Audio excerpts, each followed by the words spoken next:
Hello, today we're going to describe why we're excited about the Snyk and Sysdig partnership and how it provides you and your team end-to-end container security.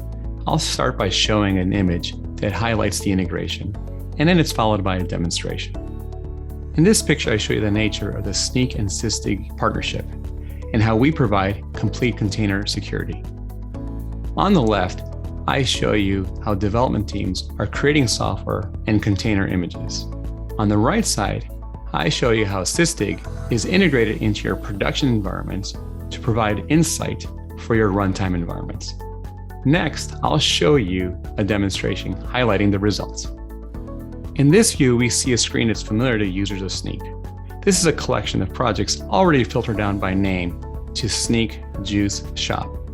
This is a deliberately vulnerable application that generates a container image. This image is deployed to a Kubernetes environment, also shown here. As a user of Snyk, I'm familiar with the screen and I can see things like counts, severities, colors, and so on that tell me the status of my collection of projects. I'm going to focus on the bottom one because that is the image we created and it's the start of our story. I'll click on this to create a new tab. In this tab, I see the details for my image.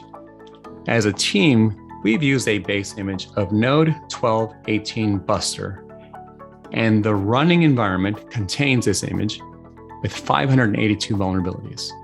Here I can see I have options for minor and major upgrades as well as alternates to reduce that count.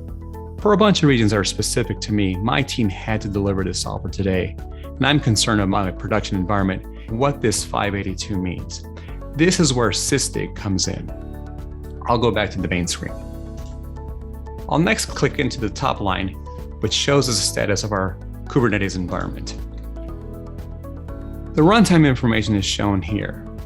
I'm going to scroll down and remind you that we had over 500 vulnerabilities. Many teams do not like hearing that number because they do not know how to prioritize. They see it as a very large number. They see the criticals as something very important. And what they end up asking is, what does this really mean to me? Of the over 500, which ones are actually seen in production? Help me out with this. Until the Sysdig partnership, we were not able to do this or show the results. Today we can, and it is easy as checking a box. When I scroll down in Snyk and I have Sysdig enabled, I just click on the execute button to reduce my total set from nearly 600 to something like 25. This gives your team a lot of relief because they can now focus much better on what's directly in front of them rather than try to worry about large numbers of vulnerabilities.